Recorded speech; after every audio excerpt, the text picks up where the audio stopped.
Welcome, everybody, to Chochmat, Halev, Wisdom of the Heart. Is there anybody who this is your first time here? Thank you so much, everybody, for coming out. Rainy Monday night. It's not every Monday night that we have Rabbi David Seidenberg visiting, scholar and rabbi here in the Bay Area where he used to reside many, many months ago.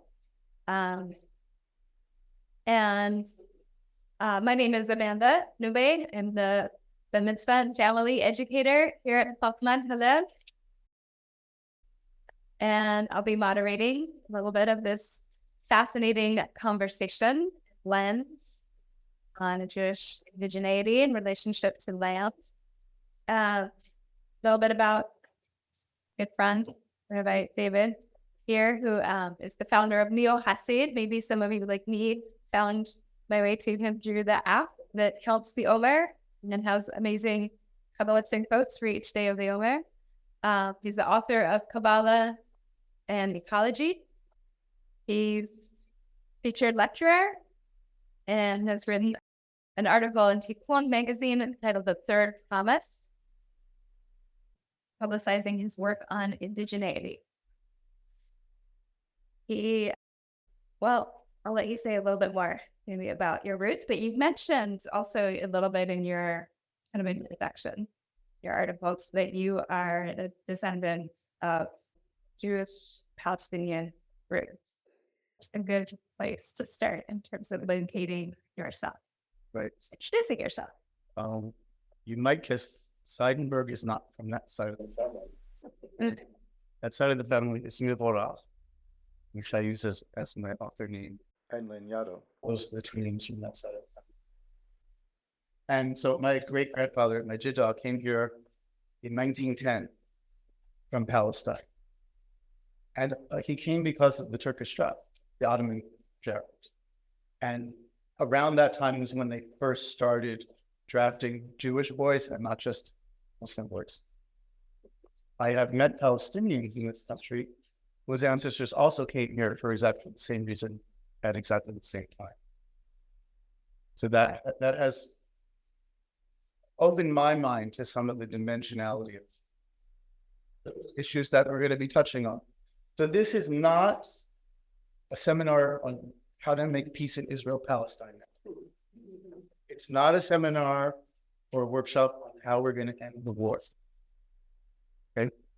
But I think the material we're going to look at tonight will help us have better conversations, more meaningful conversations. And well, let's put one thing out of our minds. Even if we all agree on how peace should go and how we are indigenous or not, that will not change what happens out there. But it might change what happens in our communities and how we mobilize ourselves, how we connect with each other, and also how specifically, especially how we connect across what seem like very big political distances. Because I think there is common ground, and I do intend that on through studying this subject. So the subject tonight is Jews and Indigenousness. And it's not exactly, but it's kind of the question, are Jews indigenous to Palestine, Israel, Canaan? That land is all three of those things all the time, entirely. There's no part of it that isn't all of those things. Well, I can think of an exception, but I'm not going to say it now. They say about the recording. Oh, yes. We're not live streaming this. It's not accessible on Zoom to the public, but we are recording it for people who were not able to be here But I mentioned that in case if you have a comment that you want us to pause the recording, we can do that. We have no spaces on the recording. If you have people who would like the recording afterwards that you'd like to send it to, you can contact me for that or David for that. Okay. The question about Jews and indigenousness is not a yes or no question. I hope everyone realizes that. A lot of you came after, but I had playing when some of the people came in towards the beginning, not a Jewish song, but a Palestinian song, a Palestinian anthem called Maltini. Because I want to really emphasize, this is not about affirming Jewish claims in order to negate anyone else's claims. My intention is exactly the opposite, that if we understand what it means to think about Jews being indigenous, then that will open our minds, hearts, and our activism to recognizing the same thing in other people. Not the same thing, similar enough thing that we can relate to it and support and defend it. So here's the problem. The problem is people read this verse in Lech Lecha about Abraham, or Avram as he's known at that point, and it says, God appeared to Avram and said, I will give this land to your offspring.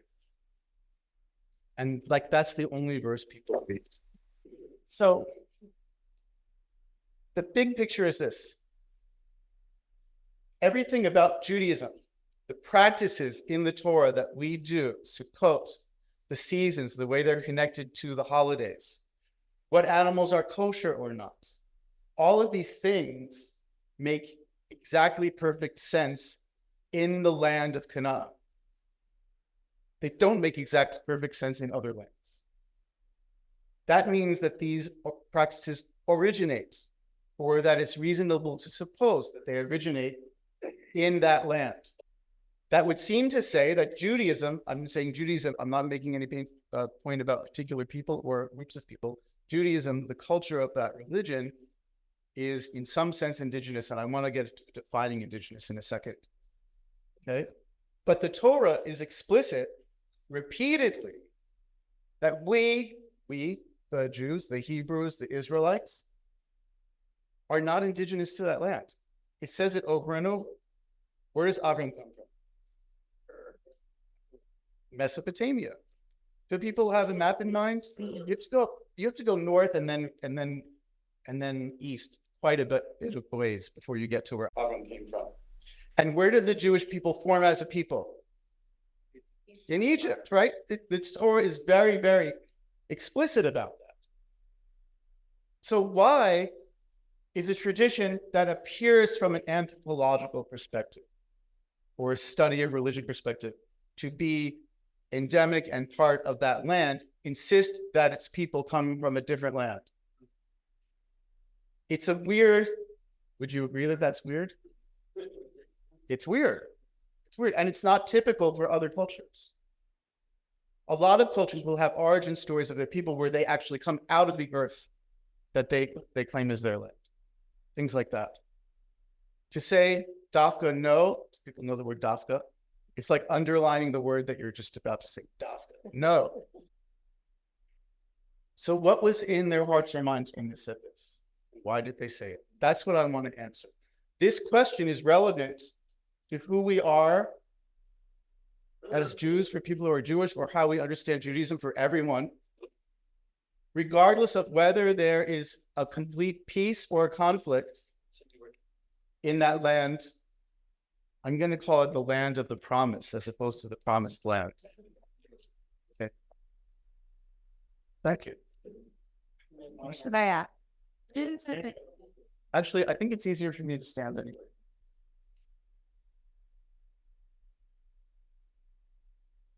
So I want to look at a few things. I want to look at some of the things that the ancestors who were promised this land in that kind of a verse actually did in the land, which doesn't look anything like people who think they own the land. It's exactly the opposite. I want to entertain questions or conversation about what about Judaism is endemic to that land, because I reference a bunch of stuff, but there's more to say about it. Why did our spiritual ancestors think that that was the land where they could have the right relationship with God. Why was that the place? It wasn't Mesopotamia. Avram had to get out of Mesopotamia, according to the story. It wasn't Egypt. They had to get the hell out of Egypt, too. They couldn't stay there. And then what is indigenousness? This is not a simple concept, unless you want to be simplistic and essentializing about it. But it's interesting to ask, like, what do you think indigenousness is? What defines a culture, a civilization, a practice, a religion, a people, individual persons as being indigenous to a particular place? And each of those categories might have a different answer. So let me just take a few people's definitions of indigenous, and I want to ask you to not think about it in terms of Israel, Palestine, Canaan for the moment. And just think, when you reflect on indigenous and have perhaps warm feelings, I'm guessing everyone has warmish feelings in that direction. What do you think that means? And I'd like to get maybe 3 or 4 people to tell me what their definition is. Jeffrey. Well, I was born in Oakland, and well, my parents were born in Oakland. But here, I feel like I'm indigenous to Oakland with small. It can. Yeah. That's not the only definition, obviously. Right. And when we talk about First Peoples, that wouldn't be that definition, right? Any other comments? Yeah, Margie? I think for me, it has to do in part with a deep relationship with the land. The land itself, the landscape, very people in my experience living in these buildings, right? And the rhythms of the land and the gift of the land, so that's the earth of the place. Can everyone hear?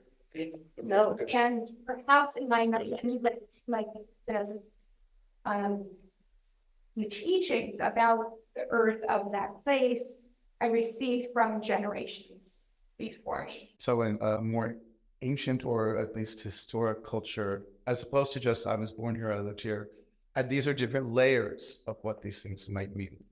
Yeah.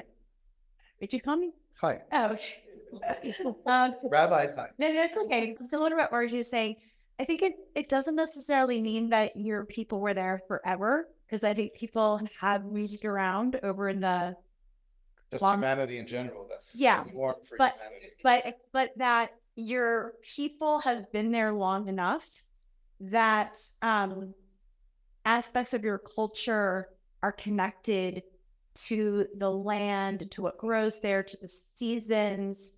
And I'm just thinking out loud here, like I never really thought about this before, but that your people have been there long enough that aspects of your culture are intertwined with the land and the cycles of the land. Does anyone have a definition or understanding that varies meaningfully or significantly from what we're hearing so far? Yes? Do you want to say your name? I'm Austin. And there's a sense of relationship to power. It's like people who are in a place before a colonial power comes and settles or starts with that extractive relationship to that place. Did everyone hear that one? So one of the definitions that's very much a functional definition is it's the people that are there before colonial powers come and colonize. In other words, this is very important to notice. Indigenous is not a category that anything is except after it's in contact with the colonized civilization. And that means the word indigenous is created through the eyes of colonialism. It doesn't just, you wouldn't think until then, you wouldn't say we're the indigenous people of the land. You'd just say we're the people of the land. And by that, did you mean through the eyes of the colonizers? Most likely. Yeah. Or also through the eyes of the people who are resisting colonization. Marsha? You mentioned First People. We think of indigenous population here, but they weren't here that long. They crossed the Bering Sea. I mean, that was maybe 30,000 years. How long was that another population that was here before that? So that's a big, very important question. Hang on, Ron. How long does it take for people living in a land, not colonizing the land over against the people that's already there, to become indigenous to it? Is it something that happens in a generation? in a moment, in 1,000 years, in 10,000 years. There are civilizations on this planet that are, 30, 40, 50,000 years old in the same place. But there are many places in the world where there was civilization and it got wiped out. And then there was another one and it got wiped out. And still, humans ended up going back to there, developing a civilization based on that place that we would now think of as indigenous in relation to the rest of the world. Here's another question for you, and I'll give you a chance to say something in a second. Suppose an indigenous people gets moved off their land to another place. Can they become indigenous to the new place that they've been moved to? Or do they have to stay indigenous only to the place they came from? Can they become indigenous to both places at the same time? And this has direct application to some Native American tribes here that are forced to move, but now have essentially developed cultures around the places they were moved to. So I want you to notice in that because that happened pretty quickly. We're not talking about 1,000 years. We're talking about 100 years that it took for a civilization that was already indigenous, already had those characteristics to indigenize itself to a new place. That is, there a certain kind of resilience and creativity in what we think of generically and problematically as indigenous cultures, but what we think of to re-indigenize into the place they've been moved to. So that's important too. Yes? That begs another question, like how far would you have to move for you to not be indigenous? Yes. By the way, everyone can say their name, but you don't have to say their name. If you want to, you're invited. Ron, had your hand up. Yeah, from Ron. Sort of build on the comments as I think along with all of you with this is, I think the contact of currently, if you think of, I think the idea that we're indigenous is the people who are there before colonials started to replace Iraq. But I think I think it can be brought out that it's kind of whoever the people were there before you got there, but the you is always me. But the me at different points in history and location are not necessarily European colonialists. I mean, I could think of many stories in the Americas, in South America, and in Asia, where there are various empires where people come and go and get pushed out and moved around. And then they're there for a few hundred years, and then somebody else comes around and pushes them around. So it's always the people who were there before. But the question is it's kind of like looking for the Ur text, the original text of the Bible or some other things. Like, who are the original people who were there, there was never anything there before? It's often very hard. Sometimes it's knowable, but sometimes it's not. I do want to build on what we said. The culture of an empire is by definition, I think, the opposite of indigenous. That's its essential nature and structure. Is that there have been empires for thousands of years, and there have, and then there's empires that are actually, we subsume your territory, we put our army there, you pay us taxes. Rome. And there are cultures that do it in a way that is at least pretending to be more subtle. British. Pretending. Yes. My name is Danny, and I'm thinking about how memory and mythology play into collective identification around indigeneity.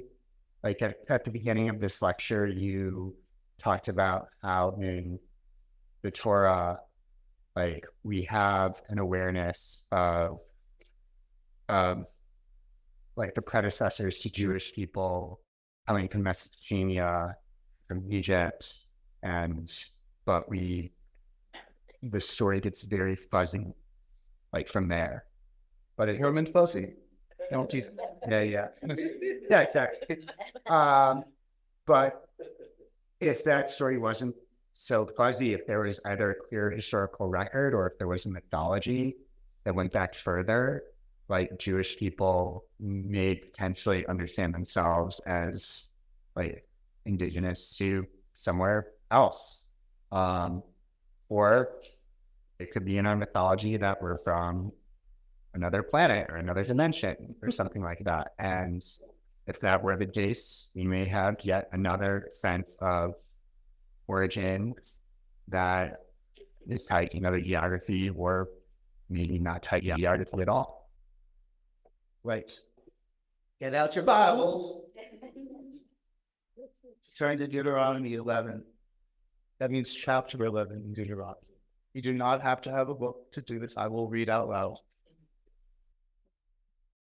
Everything hinges on understanding this text. As far as I understand it, there are other people who understand it differently. And before we read it, if there's time, I'll take it. And I also want to give you my working definition of indigenous. Yeah, I just wanted to, I think I just heard you say something about empire, colonial empires not indigenous. And then just like, wait, the Aztec Empire is not indigenous, like. It wasn't indigenous to the places where they conquered. So when we think about people of Aztec, like the Aztec history, we would not call that indigeneity according to this definition. No, that's where it gets even more complicated. Take a simple example of a colonizing power that imposes its religion on the place it moves to. It takes over, it dominates. And so all those people adopt a religion that's actually not indigenous. Maybe they try to indigenize it. Maybe they actually do indigenize it. That happens Catholicism all over. Still, Catholicism everywhere in North and South America is a colonizing religion, right? Islam in Palestine was a colonizing religion. Christianity also in Palestine was a colonizing religion. Interestingly, because Christianity started in Israel, Canaan. I always mean all three when I say that in case I mess up. Okay. I guess what I'm wondering, sorry, is just like, the vast majority of people, let's say, in Central, people in Mexico, for example, are all mestizos. Most people are mestizos.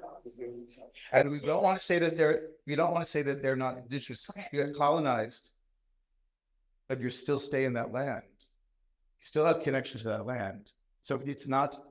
And then the colonizers mix with the colonized. And it's so not. It's not.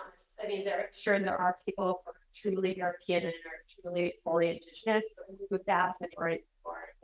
So Right. like, but they would have a claim of indigeneity. Yeah. Even if they're Catholic, Right. There's so many layers of complexity. But I want to actually point out what that means is that there are many scales of indigeneity. And a particular person or a particular group or a particular land, they might register, way up here on some indigenous scale and not up there on some other indigenous scale, because it's a cluster of characteristics of a culture, a people, a land, etc. And it's not going to be repeated every place in the same way. And it's get muddled up through all of this colonizing and empire and all the stuff that's been going on for thousands of years. It just seems like very confusing because it's like there's relativism in these definitions, right? Like there's like indigenous people in North America who were in, someplace for thousands of years and were moved and, then they're in place for 100 years and they are indigenous to that place because they have created that, that is one reality. Well, a couple of thousand years ago or 1,000 years ago or a few hundred years ago, Jews were moving and this place and like set up in a place for like 100 years or more, right? Mm-hmm. But they weren't indigenous, you know what I mean? Well, that's a very important question, right? It's a very big question for Yiddishists. Yeah. Right, and people know the term Goyite, here-ness, like where you are is where you root. And so the Pale settlement, which is this kind of interland between Russia and Ukraine and Poland and taking from all those places. Where Jews were there in some cases for over 1,000 years. Yeah. So again, that brings up the question: can you indigenize to a new place or re-indigenize? And a lot of people in the Yiddish culture community, which tends to be really progressive and a lot of other things that are interesting. They want to say that they're diasporists and that they're indigenous to where their ancestors came from in Poland, maybe. Now, not everyone says that, but some people have said that, and I've talked with them. Yes. Yeah, So we're here from the perspective of the people who have inherited the Jewish ancestry with wisdom, right? And you said in Israel that the Muslims that come in, they were the conquerors, and then the Christians came in and they were the conquerors. So what is the relation to the Jews who came from somewhere else? Well, Well, that's the level of the myth that we need to explain, right? Because at the level of the myth of our culture, we are not indigenous to Canaan. That is our mythology. But anthropologically, if you look at it, here's the fact you may not know. You know how the stories that came up from Egypt, and then Joshua organized a campaign to wipe out all the people living there and to take it over. Cannot.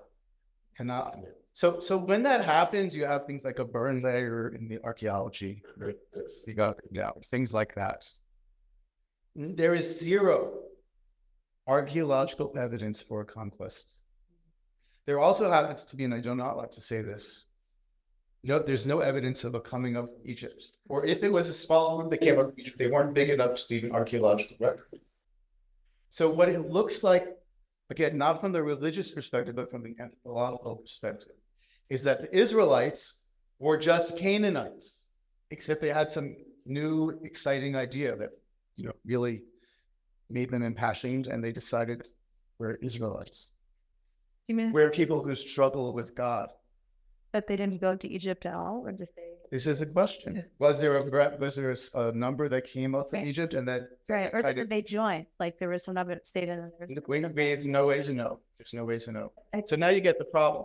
Yeah, no, I wanted to actually quote you from, because you talk about these elemental aspects of indigeneity, and there's 5 elements that you talk about. I think you mentioned some of them. We haven't talked that much about the religious element of indigeneity. You say the indigenous religion is one whose rituals, stories, times, dreams, and laws are tied to a particular land and its ecological rhythms and necessities. One you can describe the nature of these tribes as constituting a covenant between people on a land. You also talk about Hasidic indigenous wisdom. So the question is, again, just to speak a little bit about how those rituals, dreams, and this is what you're getting at, and also maybe quoting here from my Torah. Talk about the mythology, but also about the rituals. So that is my definition of indigenous. What Amanda just read. It's my definition for what makes a civilization indigenous. It doesn't answer the question, what makes a specific group of people indigenous. So the question I feel like I can answer is what makes a culture indigenous. And I want to expand that just in one way, which is to say, because it is completely dependent and meshed with and interacting with a particular ecosystem in a particular land, it has learned and taught itself to be sustainable off of what that land can produce. Yeah. Yes, share that with the land that looks like. Very loud. Okay, so there's also a spiritual connection to the land, and there are revelations.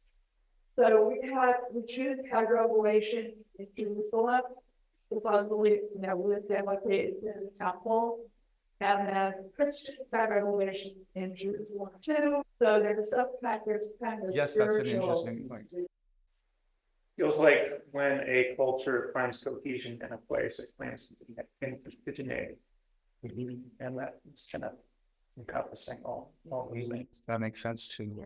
When a culture, say that again, finds cohesion in a place, that's kind of what it means to be indigenous. Yes. I'm thinking it's very real time in this fascinating conversation. I think that, one of the things I kind of stumble upon here is that although I'm comfortable with having this notion of indigeneity and I'm happy to assign it to myself, it seems to me that we rely on the kindness of strangers to grant our indigeneity to us. You mean Jewish people? People in particular, but sets everyone. We have to assign, or we have to. It often happens. Well, that's right. The U.S. government is someone who decides whether a tribe gets recognized or not. That's part of what I meant. What I had in mind when I said that often what ends up being defined as indigenous is through the eyes of the colonizer. Okay, last comment on this front. Yeah, right. Yeah, just to follow up on that, kind of the inverse. Many times the quote indigenous group doesn't understand itself as indigenous, or even most possibly as a group, until it is opposed by somebody who is arriving on their doorstep in some kind of confrontation or new encounter. Margie, laughing. This will be the last. I'm just thinking about your definition, David, and the two creation stories that we have, and the two different relationships with the land that they suggest, and define. And it feels like Indigenousness has something to do with this, with the second one, of God will show up, and we should still the land and recapture it, rather than this idea of conquest of the land. Right. Survey of land. And actually, the word in Hebrew is lo'odah. It's exactly the same word as worship. There's no linguistic distinction there. Lo'odah, la'avod. So you say la'avod Hashem, to worship God. And you say lo'odah to do that to the land in that verse in Genesis. If you think of the second paragraph, the Shema, you will serve the one. It's the same grammatical locution. So, text. Ready for some text? Yeah. We'll make a pause when we get to 9 so that people can go, and then we'll, if we need to, and then we'll do some more layers when we get to there. Okay. Deuteronomy 11, verse 10.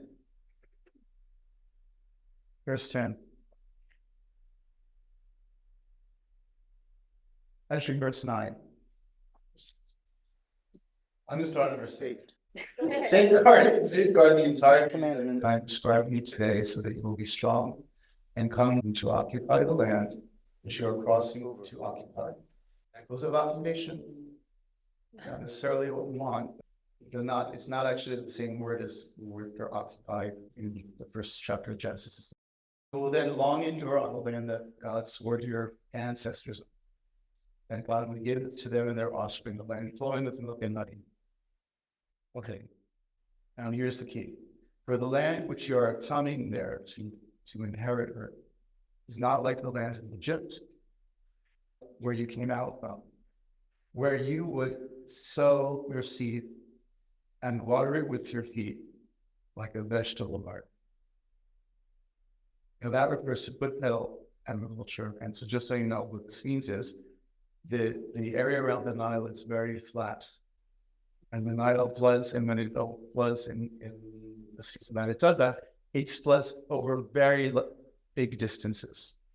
And that's how silt comes up and fertilizes the field, and water fertilizes the field, and this is what makes Egypt a fertile land. So because it's flat like that, you can use a foot pedal to raise the water from like here to here, and then send it far out into your field to water it. That's what it means to water with your foot. And the land where they're crossing over there to inherit her, it's a land of mountains and valleys. She drinks water from the rain of the heavens. A land which Adonai seeks after. Always, continually, the eyes of Adonai, your God, are on her from the beginning of the year until the end of the year. Now, what comes right after that is the second paragraph of the Shema, if you know that. So, first of all, Mesopotamia is also like Egypt, not quite the same setup, but you have the Tigris and the Euphrates and the valley between them. And for reasons that I'm not going to try to explain, because I'm not sure if I understand them, the banks of the rivers are higher than the valley between them. The river is not running through the lowest part. And so if you want to water your fields in Mesopotamia, or if you had wanted to back in the days when the land was still fertile, you would make a little opening in that raised bank. Similar to Egypt, you didn't have to do much to get water, and you did not get rain from the heaven. So both of those lands have that characteristic. You do not have to depend on rain from the heavens. Okay? what happened in Mesopotamia is they destroyed the land. So why? In a nutshell, there's much more to say about this. The first civilization there was Sumer. Sumer invented writing and the plow. And the plow. This is not small potatoes. You know, plowing the land. Okay. They invented writing and the plow. They had a social welfare system. The king was responsible for the poor. They said that the king was the image of God. The Egyptians said that the king was God, Pharaoh was God. That's not what Mesopotamia said. They said the king was the image of God. Do you get what that means? To say that Abraham came from Mesopotamia? Is that the religion that we come from said, oh, you think the king is the image of God? Actually, we all are. That was revolution. You don't get more progressive than that. That is radical revolution on a theological level. So what does it mean to say the eyes of God are on the land from the beginning of your to the end? Does that sound warm and fuzzy to people? Like it means God really still love you up and all that kind of stuff? Is that what it sounds like, maybe? Because that's not what it means. What it means is that God is watching to see if you screw up. And by screw up, our Torah defines screwing up as doing injustice to the poor, the widow, the orphan, and the stranger. It defines screwing up as not keeping the Sabbath and letting the land have a Sabbath. It gives definitions for what it means to screw up. God is watching all the time. So if you mess up, rate gets turned off. Now this is a magical way of thinking. We don't really think that that's how meteorology works anymore. Right? However, it tells us what our ancestors were seeking. Right? Imagine saying, you say to some of the people in Egypt, you can water the land whenever you want. When the Nile is high, you don't have to worry about rain ever. Would you like to come to a place where you might have a famine in a moment's notice and die? You know, here's your ticket. It's great. That's what it means, right? So imagine what our ancestors were seeking. They were seeking a relationship with God that was so intimate, they would get immediate feedback on how that relationship was going. And they would get it through their relationship to the land itself. You see what I mean when I say this is about as indigenous in terms of in a cultural sense as you could imagine, and also very specific to the land of Canaan and the opposite of the lands that were on either side of Canaan. Right? So they wanted a place where you could not irrigate with river water, where you had to depend on water that came from the skies. You could collect it in a cistern that you carve out of limestone. You could put steps on the land, as you know, like where you have a flat level and then another flat level instead of just being a hill, and then the water will come down slowly and water and slowly and water. So that's all indigenous agriculture. Right? Guess who knows how to do that? The Palestinians know how to do that, right? The Jewish people coming back to Palestine, to the extent that they were interested in learning about how to indigenously relate to the land. Where did they learn it from? The Palestinians. Some of them were Jews, right? My great-grandpa was there too, although he was in Jerusalem. So that brings up that other point, which is there are different scales of indigeneity. And so on one scale, what's very clear is that Palestinians have a culture that is indigenous to their land, that has wisdom about how to live agriculturally sustainably in that land for many generations. By the way, Palestine, Israel, Canaan has been under empire or colonial rule since the year 70. One empire after another, after another, after another. The Palestinians are, in some sense, the people who stayed through all that awfulness.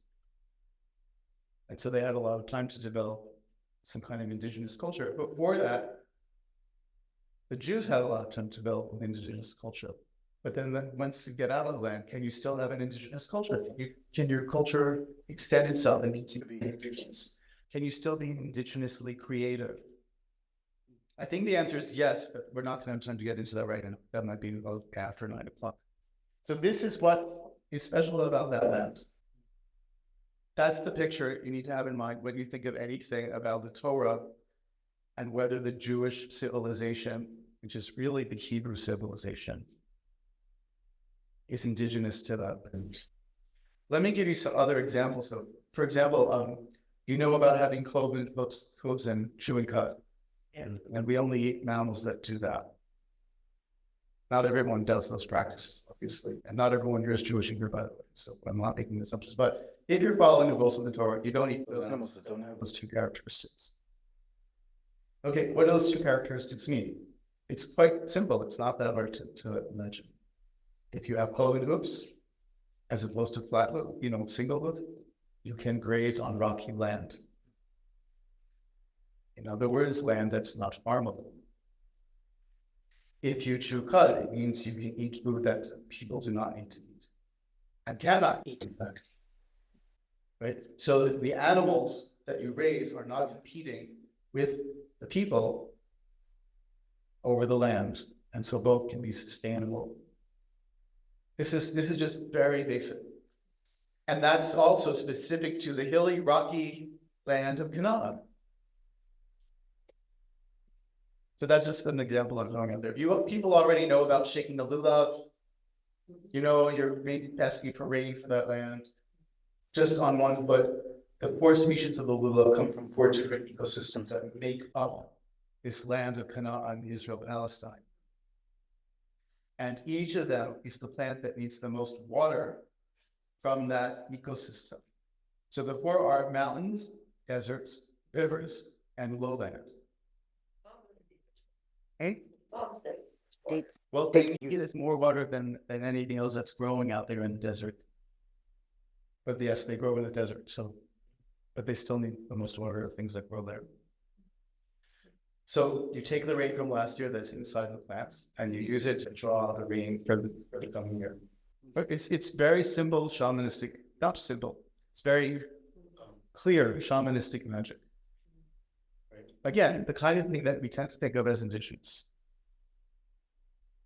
So if this is all true, and Jewish civilization is indigenous, is that the same thing as saying Jewish people are indigenous?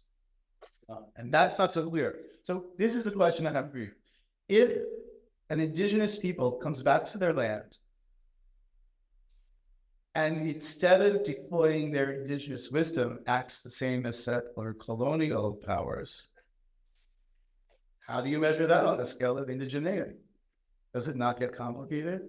If you want to use an example that's not fraught with political conflict, the indigenous culture of Native American tribes in this country is casinos. If you want to just say, well, the evidence of what's there is what's true. That's not true, of course. But that's how so many people are making their living off of the land where you can make casinos on that land, and the state can't do it on their land. Right?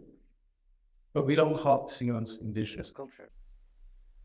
It's just another dimension of it being complicated. Take back a step. I was reading Tommy Orange, he defines himself as an urban Indian.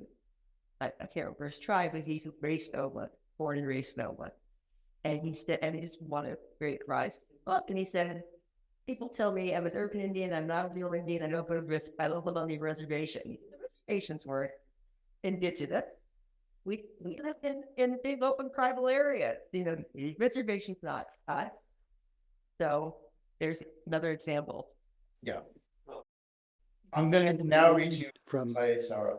So remember, Abraham, he gets, I think, 5 times 12 of every place he walks on is going to be his land, and for his ancestors forever. That forever has several asterisks. It's just to mention one, he gets this revelation that he's going to have to go down and be 400 years slaves in another land where they're strangers. Why? Because the sin of the people living there is not filled up yet.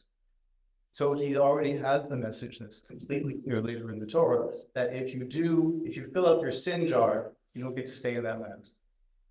Whatever that is. We're going to pretend that sin is defined in a way that we can all agree with is reasonable and meaningful, which is not always true. But just for the sake of argument.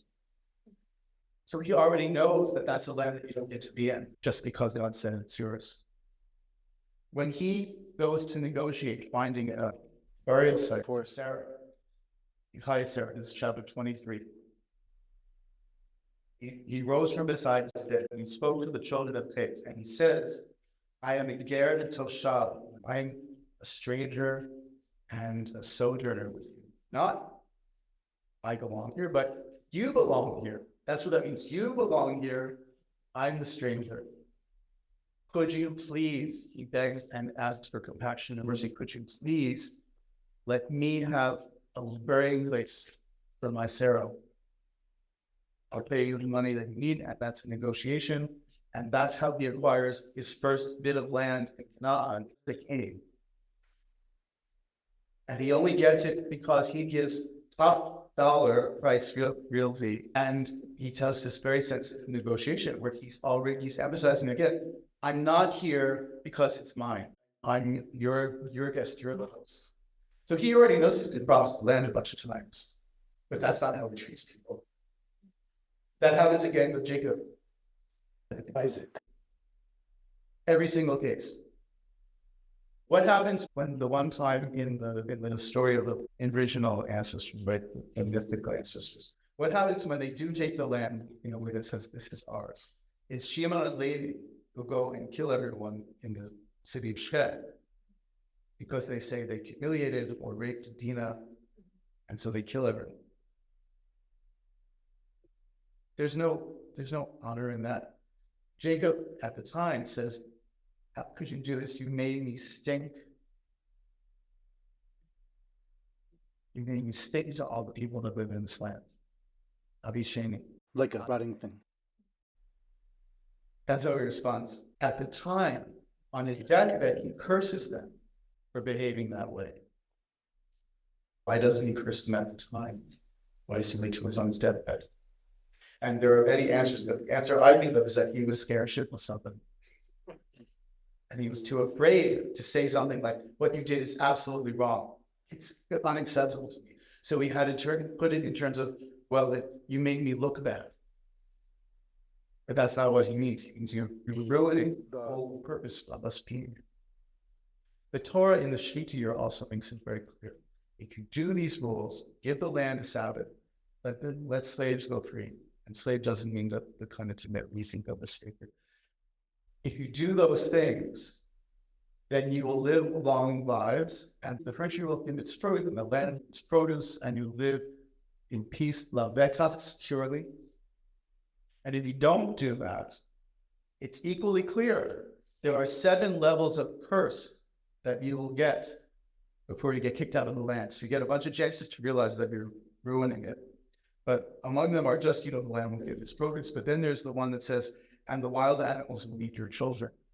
And in other verses, there's the one that says, you'll be sold as slaves, but no one will want to buy you. That is like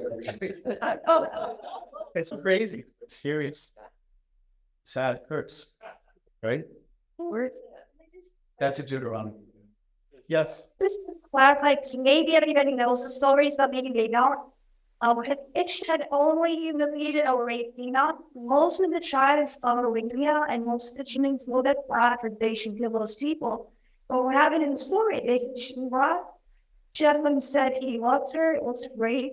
The people be born with Judaism, the people circumcised themselves. So it was very clear that those people were not just abusive. I'm not saying I don't want to go to the village when somebody's abusive, Right. But I just think sometimes we have to reach how clearly someone's. I didn't want to get into details just for time perspective, but yes, that's all worth looking at. All worth looking at. So kind of closing.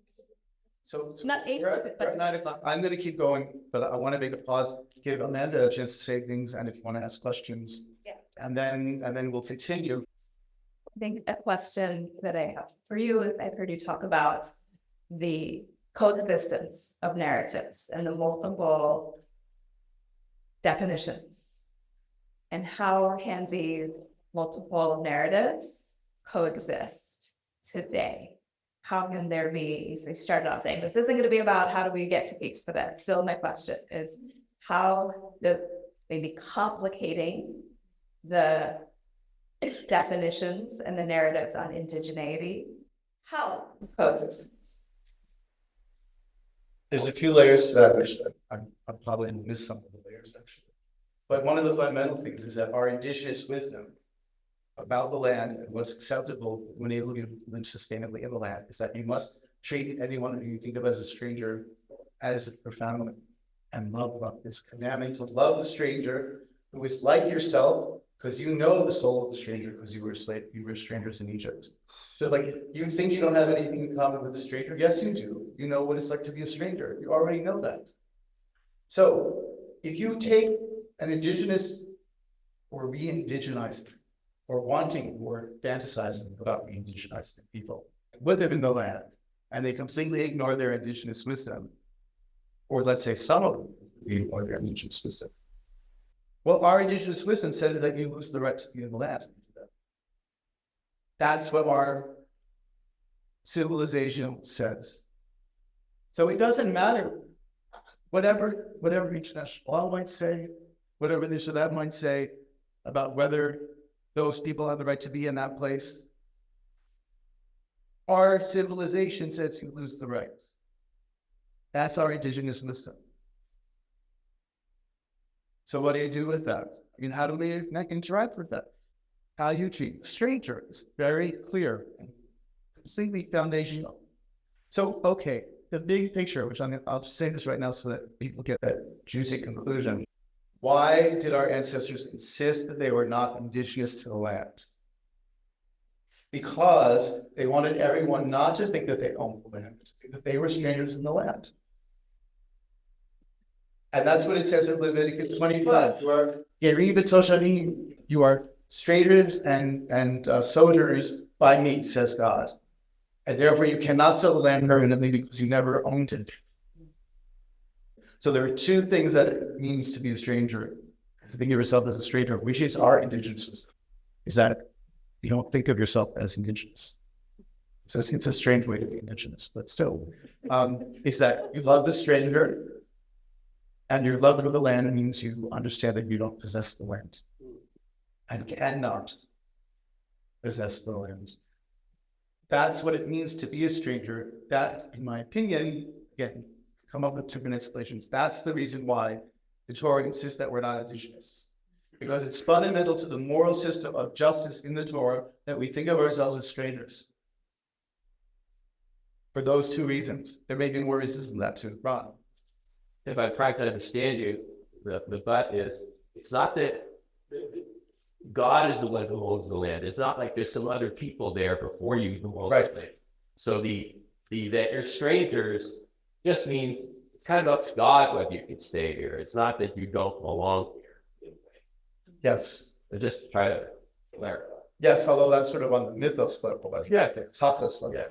So the article that Tikkun, which you're welcome to read, it has all the footnotes about all the stuff I'm saying, colonial studies, that kind of stuff.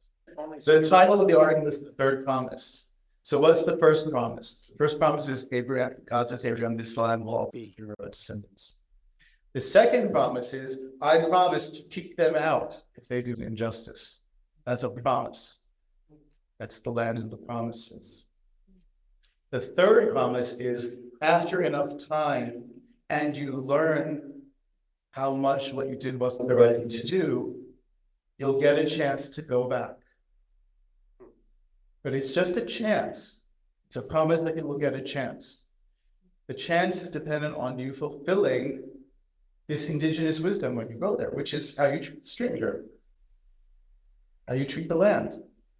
If you do that, then you can, from within our culture's perspective, you can re-indigenize yourself, even if you lost your indigeneity in some sense. But it depends on following that wisdom, as opposed to legal or other frameworks that you might think of in a modern sense. Does that make sense to people? How does it sit with people who, especially people who have very strong feelings about these conflicts? Does it help? Yes.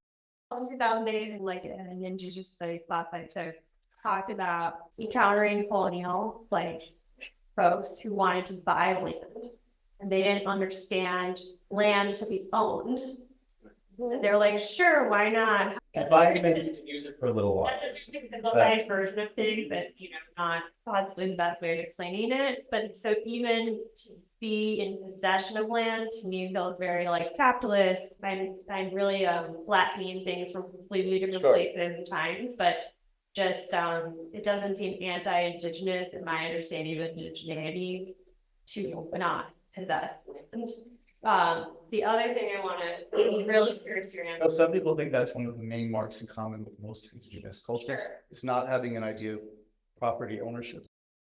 Sure, which is why it's what do people think land back means? What does that mean? Does it mean ownership or does it mean stewardship, for example? But I'm really, you're mentioning this thing about loving the stranger, which is a beautiful teaching in our tradition. I don't understand how to reconcile that with enter Canaan and kill them. And Yes, you found out the big flaw. No, it is. It's a big flaw. Amalek, I don't understand how to reconcile that. So what I'm saying is very consistent with a very large amount of evidence of our tradition, except for that bit. Well, I'm Right? giving you two things, and I'm sure. I'm going to sweep Amalek under the rug of the general conquest.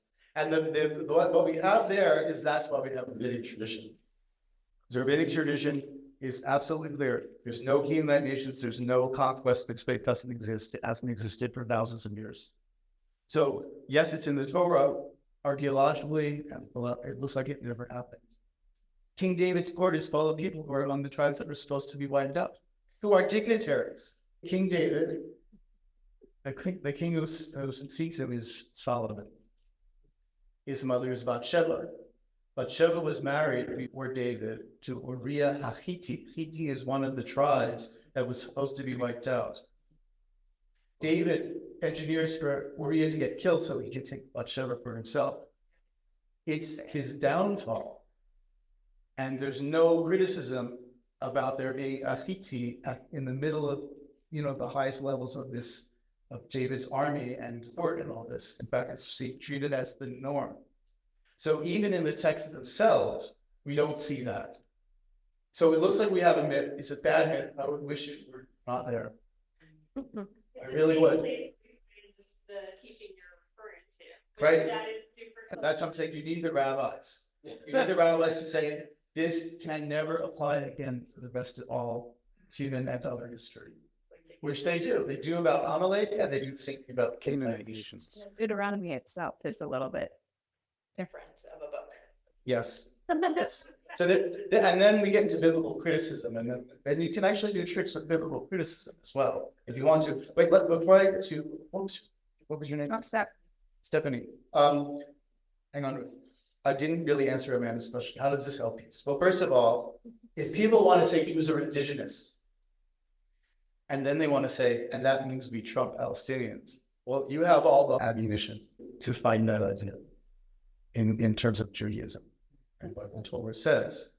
So one thing is having the wherewithal to really explain and be in dialogue with and make sure that we can stop that idea that indigeneity of Jews means canceling indigeneity of Palestinians.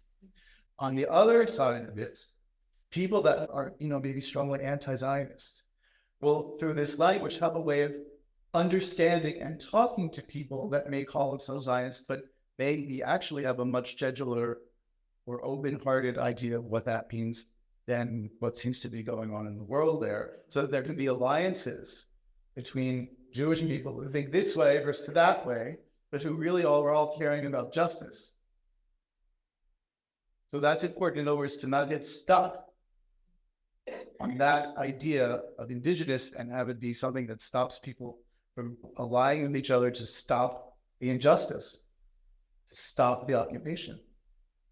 So that's why I think it's important for peace. That's not going to work for everyone, but it is going to make a lot of conversations possible that might not have been possible So that's my that small contribution to peace. Stephanie, and then to people, nobody's leaving. Does anyone need to leave? So we got most of the stuff on the table here already, which is good. Stephanie, do you want to say? Well, the never again Canaanites to fly in the story that the rabbis say the never again. Oh, never again can that law be applied to Those Canaanites against whom our ancestors took possession of the land are the Palestinians today the direct descendants? No, it's not. They aren't. They're more likely descendants of a lot of Jewish people, actually, who assimilated to the conquering powers and to those provisions. No, they don't exist according to the rabbis. But the purpose of saying they don't exist is to say that that can never apply again. But what's really true, is it possible that there is Canaanite heritage among Palestinians? Of course. Didn't we already say that the Israelites were maybe just Canaanites? We had like a new idea, right? There's every reason to think that these are commonalities shared by all of us, not just the Palestinians. Let me give you some other examples. The Jewish people en masse made Aliyah, came to this land of Israel, Canaan, Palestine. Eretz Israel, I'm saying, not state of Israel. When they came there with this idea, we're going to build a state and all that, they didn't know where was Samson's cave. Who knew that? Samson? Yeah. They didn't have any tradition. They didn't know where any of these places are. They didn't know what their names were. There's a place called Batir. There was a huge battle. The Romans wiped out the army that was resisting their colonization. Our Chochmat's army. They wiped them out in a place called Beitar. How do we know where Beitar is? Because the Palestinians have a village called Batir. That's how we know where it was. How do we know where Samson's cave was? Because the Palestinians had a tradition about where that was. So and it's not only it's like the them, us kind of thing. They preserved knowledge about what our tradition says and enabled it to be mapped onto the actual land. What I'd like to have seen is that the Jews come to the land, there's this wealth of knowledge from the Palestinians, wealth of knowledge about how to do agriculture, and wealth of knowledge about names of your own civilization that you don't know. To come back and be full of extraordinary gratitude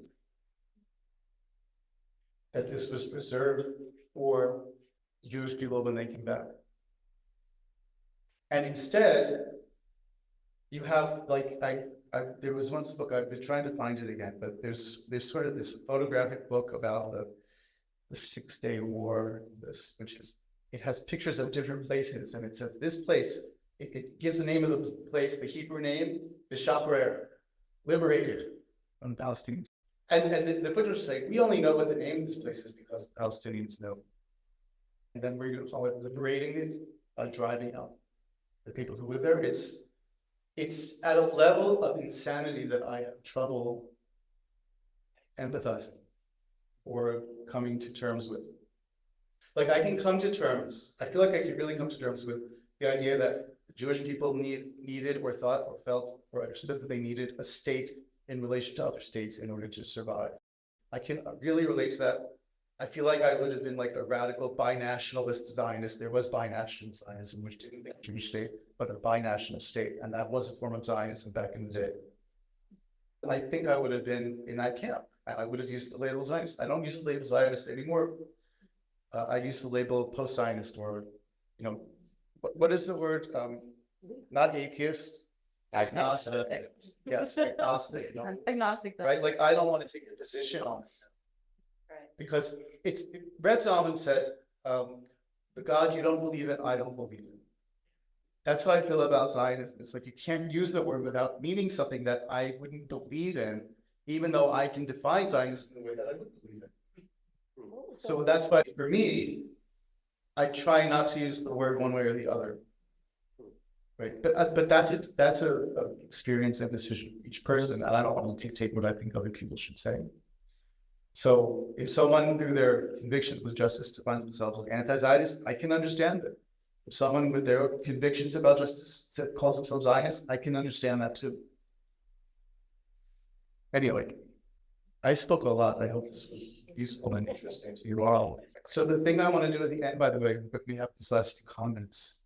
And I feel like we've come more or less to the end of what we want to deal with, is I'd like to play a Palestinian anthem, which was playing in the beginning called Palestine, which means final land, which is beautiful. And I want us to listen to that with feeling kind of beauty and passion that people who are comfortable with calling themselves Zionists feel when they hear Hatikva. And to understand that this people has that feeling of beauty and passion.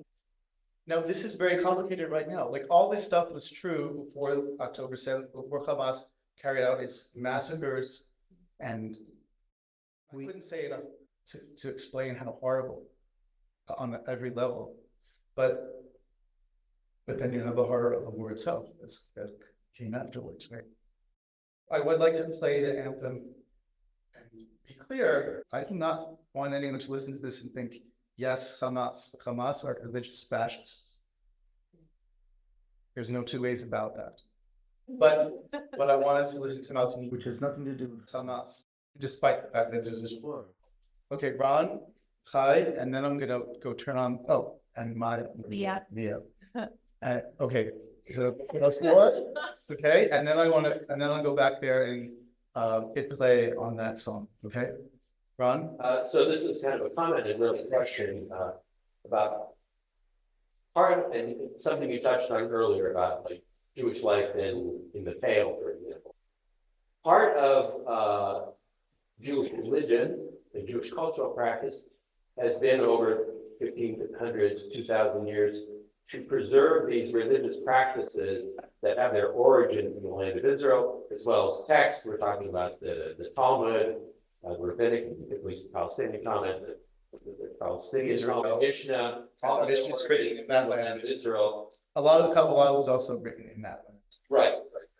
So my question is, how does what you're saying, what does it mean to be a people whose culture is oriented around a place that they're not actually living? Which makes the whole indigenous thing really complicated. I'm not going to be able to answer that now. It's a big question. It's a question we should be wrestling with, not thinking that we have an easy answer to it. That's the main thing I would say about it. Bye. All right. I'm still digesting all this and honestly not totally buying it, but Yeah, it's not for sale. So you started saying before saying about the 5 elements that make a culture indigenous, and I was taking notes and I only got the first one written down, which was religious connection to the land. Did you say the other 4 were? But it's like there's a whole thing missing about all the parts of Jewish tradition that are connected to the land, that are connected. So I'm, Shkita or That was in there. Right, spiritual cycles of the land, all that kind of stuff. okay. How to live sustainably in the land. It is also how to live sustainably in a society. So a society that is based on injustice is also not sustainable. And the foundation of justice is Shmita, as well as the foundation of Shabbos. The genius of it is how deeply intertwined those things are.